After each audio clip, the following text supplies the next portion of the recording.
If Lapley and Wheaton Aston have always been part of the same parish, they have always considered themselves to be very separate villages. The boundaries that defined the villages were in part made physical in the early 19th century. For 3 years from 1830, the inhabitants of Lapley and Wheaton Aston watched in amazement as teams of navvies, under the watchful eye of Britain's greatest civil engineer, constructed a new canal, the like of which had never been seen before. Instead of the usual technique of following twisting contours of river valleys, this new cut drove a direct course across the country. Surveyors had skillfully plotted a new type of route with the emphasis on speed, requiring cuttings, embankments and tunnels.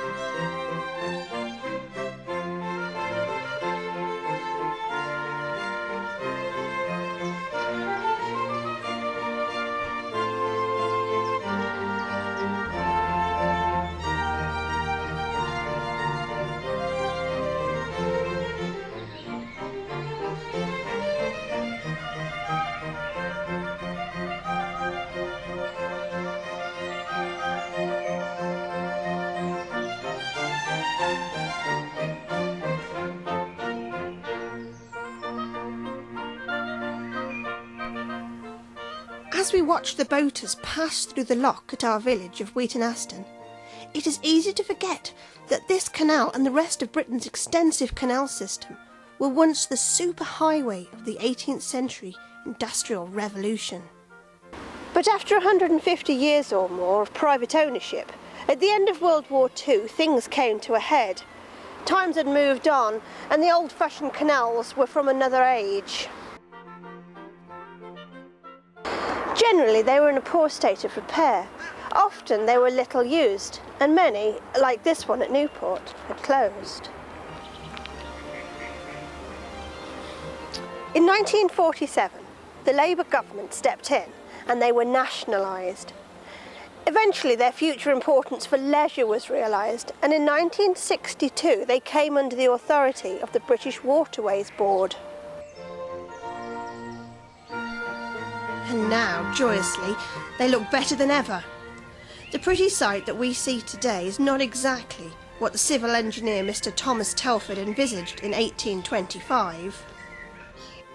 There were already over 4,000 miles of canal in Britain when our bit, originally known as the Birmingham and Liverpool Junction Canal, was proposed in 1824. So why did Britain need another 39 miles of canal? And what about the railway threat? In 1824, didn't they see that coming? Did someone need a rocket? At the beginning of the Industrial Revolution, Britain's transport system was almost non-existent.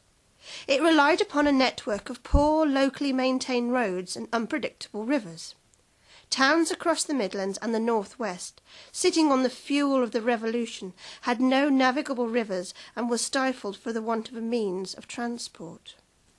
Modern canal building in Britain was conceived when engineer James Brindley completed his first canal from the Duke of Bridgewater's coalfields at Worsley to the heart of Manchester in 1764. 12 years later he completed an extension to the River Mersey at Runcorn, and the following year, 1777, the Trent and Mersey, his Grand Trunk Canal, collecting 2 rivers, opened. Britain now had a continuous waterway, coast to coast. The Staffordshire and Worcestershire link followed, starting here at Great Hayward and joining the River Severn at Stourport.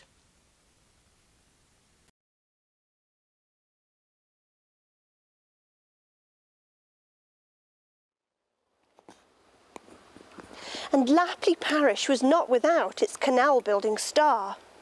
It was work done on the Staffordshire and Worcester Canal by Lapley-born John Fennyhouse Green, an assistant to the Clerk of Works, that was instrumental in positioning the entrance of the canal into the River Severn, and thus positioning the town of Stourport today. These are the graves of his mother, Rachel, and sister, Sarah, This broken stone probably marks John's final resting place, here in Lapley churchyard. 3 of England's 4 great rivers were connected. A branch to Wolverhampton and Birmingham ran through the heart of the Midlands. The link to the Thames was completed in 1790. But Brindley's canals never touched the cradle of the Industrial Revolution, Shropshire. The nearest full-scale waterway to the Shropshire border was the Chester Canal, from Chester to Nantwich, which was completed in 1779. It had originally been proposed to connect this canal with the prosperous Grand Trunk Canal at Middlewich. Because of fears that instead of bringing additional traffic to the Trent and Mersey Canal, it would draw away traffic from the River Mersey to the River Dee, the Trent and Mersey succeeded in getting a clause inserted into the Chester Companies Act of 1777, forbidding it to approach within 50 yards of the Trent and Mersey Canal. As a result, the Chester Canal remained isolated and became prematurely derelict. The example of the Chester Canal did not deter plans for a new canal that would link the Mersey with the Dee at Chester and the Severn at Shrewsbury. It was to be known as the Ellesmere Canal, and it would serve the agricultural districts of Shropshire and tap into the rich coal and iron area around Wrexham and Ruarburn. Much of the work on the canal was engineered by the Scottish architect of local repute, Mr. Thomas Telford. It included the now famous aqueduct at Pont Cysyllte near Llangollen. Telford's reputation as a canal builder had been built earlier on the now long gone 17.5-mile stretch connecting the Ketley Tub Boat Canal at Trench with the Severn at Shrewsbury. His 200-year-old locally cast iron aqueduct at Longdon-on-Tern still survives. The first section of the canal to be completed was the Wirral line, from Chester to the River Mersey at Netherpool. The canal's owners renamed Netherpool Ellesmere Port. This section opened in 1795. The rest of Ellesmere Canal, from the Chester Canal through Whitchurch, Ellesmere and Llangollen to the Valley Cruces slate quarries, was eventually completed in 1805.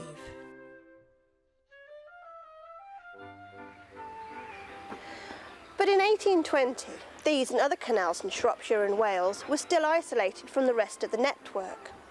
Cargo from these areas could not pass to the Eastern Canal network without navigating along the unreliable River Severn. The Trent and Mersey Canal on the eastern section had become slow and overloaded with traffic.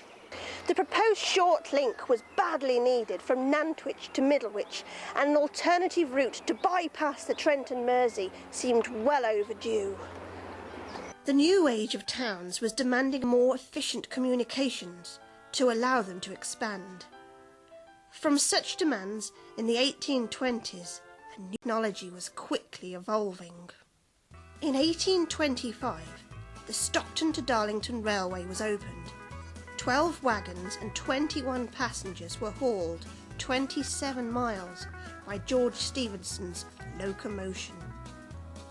In 1826, the Liverpool to Manchester Railway was begun. The railway age had arrived. The rocket had won the day. The Birmingham and Liverpool Junction Canal was the canal's last belated attempt to meet the demand for better communications. In retrospect, they were already fighting a lost cause. Notwithstanding, it was, and is, a magnificent piece of engineering, and many lessons were learned in its building for the future railway builders.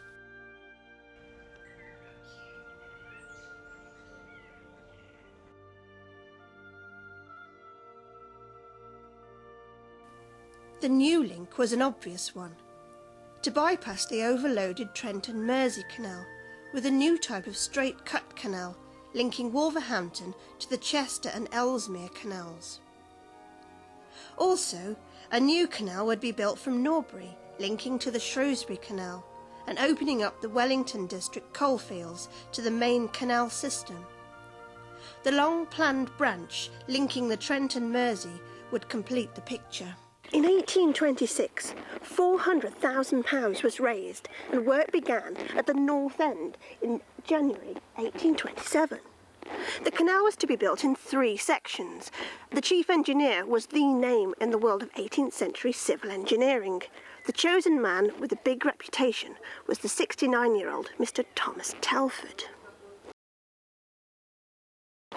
In 1829, work was started on the middle section, running here just outside Church Eaton, north to Grub Street. Our southern section, from here at Church Eaton to the Staffs and Worcester Canal at Otherley Junction, was begun in July 1830 under Telford's old colleague, engineer John Wilson, with a workforce of 600 men and 35 horses.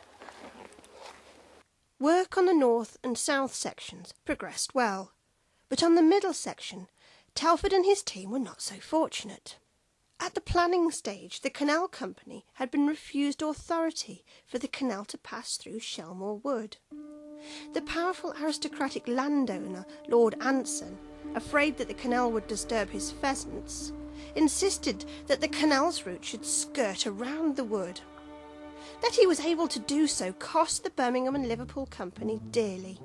The detour was an engineering nightmare. The land dropped away steeply to the west, requiring a massive new embankment to be built. The material used was mostly spoil from the nearby cuttings, with some coming from farther afield. This was normal practice, but due to the steepness of the embankment here, it was to prove unsuitable. In the autumn of 1832, the situation was growing critical. The middle section, just south of Norbury around Shelmore Wood, was plagued with landslips. The planned opening in 1833 was under threat. The north section of the canal was already open north of Norbury, all the way to Ellesmere Port, and work had begun on the long-awaited branch to Middlewich and the Trent and Mersey. But in February 1833, Thomas Telford was now a very sick man. He handed over responsibility to William Cubitt, a man who would learn very much from this project, soon to make his name as a railway engineer. In July 1833, the work on our section, Church Eaton to Otherley at Wolverhampton, with the exception of the feeder reservoir at Belvide, was completed. The workforce now concentrated on the dam head.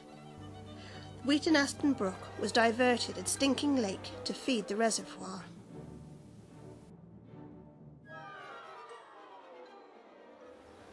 In the same month of July 1833, the Newport branch from here at Norbury was opened and the first boat travelled to Shrewsbury. In March 1834, Telford made his last visit to Shelmore Great Bank and died 6 months later with his last canal still in 2 halves. On Monday, the 2nd of March 1835, 6 months after his death, the first boat was able to pass through the full 39 miles of the Birmingham and Liverpool Junction Canal. By July 1835, it was fully open. The problems with settlement, leaks and landslips at Shelmore Great Bank were never really resolved and continue to the present day. British Waterways have recently completed a £1.7 million engineering project designed to reduce leakage and frequency of landslips. But the embankment continues to settle. 11 years later, the company was reformed into the Shropshire Union Railway and Canal Company, with the aim of converting its canals into railways. Fortunately for us, this never happened. If it had, instead of a canal here, Wheaton Aston might have had a rather old, dull, disused railway track and station.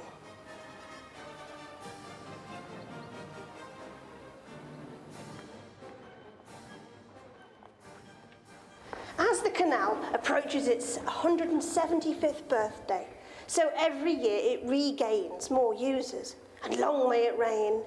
Wheaton Aston will be much poorer without it.